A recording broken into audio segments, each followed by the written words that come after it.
देवों के देव महादेव की जय। हिंदू धर्म के अनुसार सावन मास हमारे देवों के देव महादेव को समर्पित है।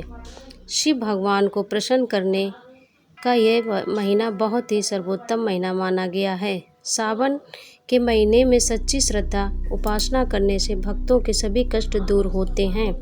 इस सावन के महीने में कांवर ले जाने का भी बहुत बड़ा महत्व है। शिव पुराण के अनुसार भगवान शिव और माता पार्वती भूलोक पर ही निवास करते हैं। क्या आप सावन का महत्व जानते हैं? सावन के महीने में शिव भगवान की इतनी पूजा क्यों की जाती है और यह माह उन्हें इतना अधिक प्रिय क्यों है? आइए जानते हैं वीडियो के माध्यम से। आगे बढ़ने से पहले आप हमारे साथ एक बार जोर का जयकारा लगाएं, हर हर महादेव। इस सावन माह की 5 पौराणिक कथाएं हैं।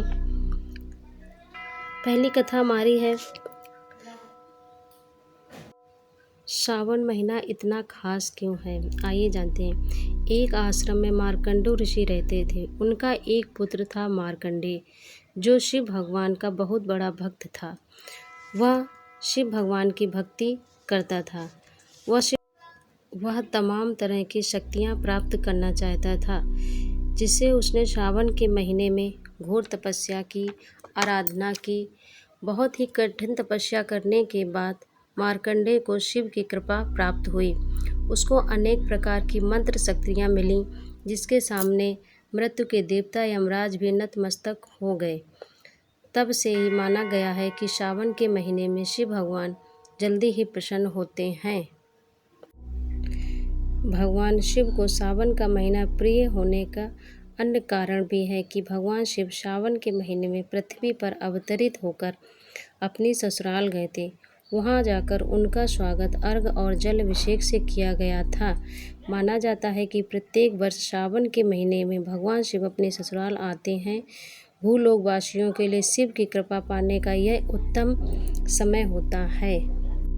नंबर 3, पौराणिक कथाओं में वर्णन आता है कि इस सावन मास में समुद्र मंथन किया गया था। समुद्र मंथन के बाद जो विष निकला था, उसे भगवान शिव ने अपने कंठ में समाहित किया था सृष्टि की रक्षा के लिए, लेकिन माता पार्वती ने उसको कंठ में ही रोक लिया था। इसलिए उनके कंठ में अधिक जलन होने लगी थी। इसलिए सभी देवी देवताओं ने भगवान की जलन कम करने के लिए जल अर्पित किया। इसलिए सावन मास में जल चढ़ाने का खास महत्व है। श्रावण मास में भोले बाबा को जल चढ़ाने से विशेष फल की प्राप्ति होती है। एक कथा और बताई गई है कि शिव पुराण में उल्लेख है कि भगवान शिव स्वयं ही जल है, इसलिए जल से उनका अभिषेक के रूप में आराधना का उच्चतम फल है, जिसमें कोई संशय नहीं है।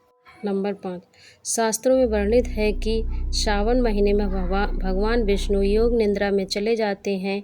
ये समय भक्तों, साधु संतों सभी के लिए अमूल्य होता है। यह 4 महीनों में होने वाला एक वैदिक यज्ञ है, जो एक प्रकार का पौराणिक व्रत है, जिसे चौमासा भी कहा जाता है। तत्पश्चात सृष्टि के संचालन का उत्तरदायित्व भगवान शिव ग्रहण करते हैं, इसलिए सावन के प्रधान देवता शिव बन जाते हैं। अगर जानकारी अच्छी लगी हो तो प्लीज़ वीडियो को लाइक, शेयर एंड सब्सक्राइब करें। Thank you for watching this video.